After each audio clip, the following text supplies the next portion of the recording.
Stangibelisco here, proprietor and operator of amateur radio station W1, GV, Whiskey 1 Good Vibrations.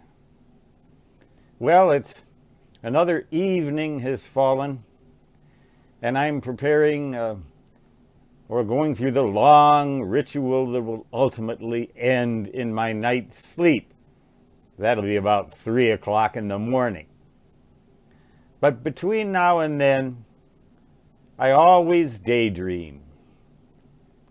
Between the time I lie down in bed and watch videos, all kinds of videos, British progressive rock, European progressive rock, various national anthems, wondering why they wouldn't make America the Beautiful our national anthem here in the United States. But you know, things like that. And then my daydreams descend into the idea of simplifying my ham radio station, or I should say decomplexifying my ham radio station.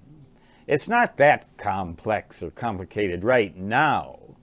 Certainly a lot of stations are more complicated than mine, but computers are involved, microcomputers in the radios, regular computers to do everything from logging to converting to generating signals for certain modes such as PSK 31 or radio teletype.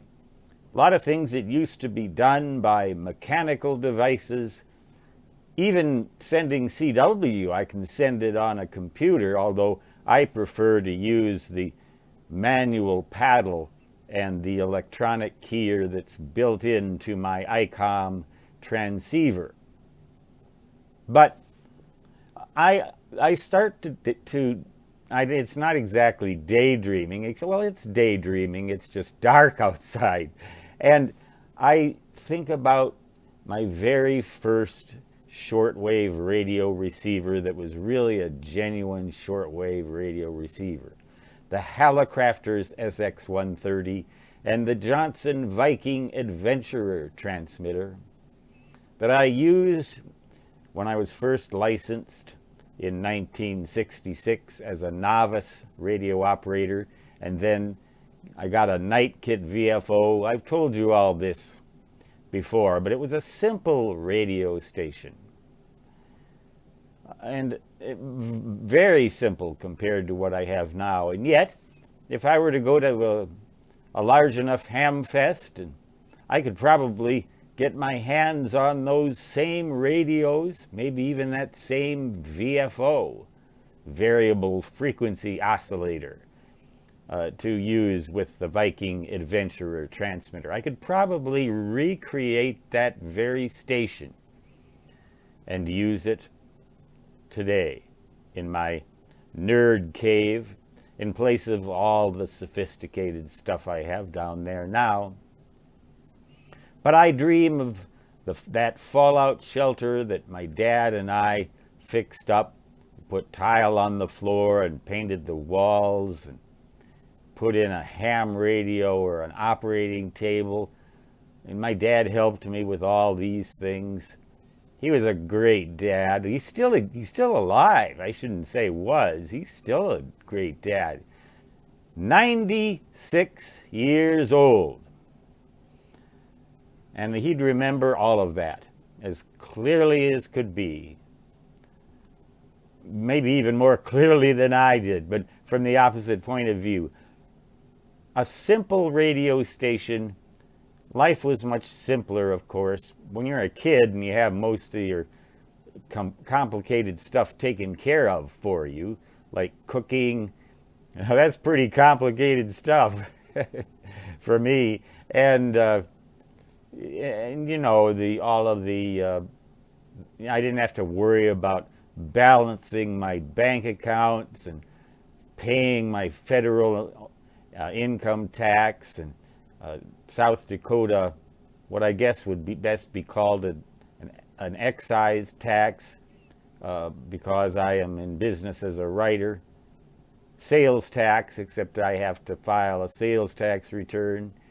And, you know, all of these complicated things that I have to do, adding up long columns of numbers with a calculator, using a computer to make sure all my personal information is intact, disconnecting that computer from the internet so that it doesn't get hacked in real time.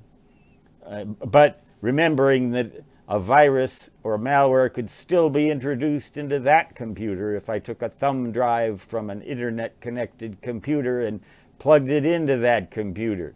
I actually had that happen once. It wasn't a thumb drive. I think it was a compact disc or something like that, a disk drive of some kind. But I remember having a virus transmitted because into my computer that I wasn't even ever connected to the internet, because I had used that same disk in the computer in the store, which had been connected to the internet, and the sneaky little bugger. Well, you know, all those things, I could decomplexify my life, get those old shortwave radios back, maybe move into a house that was easier to maintain, out in the wilderness somewhere, chop my own wood for heating my house, and all that stuff. But this kind of daydreaming is unrealistic.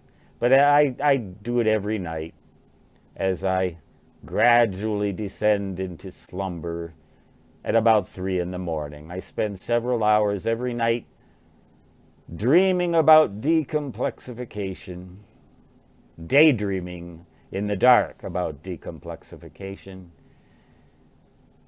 But I know I can't do that. Can't be done anymore. I have health problems that require me to be treated with sophisticated medical equipment, and I would probably die without it. No more simplification.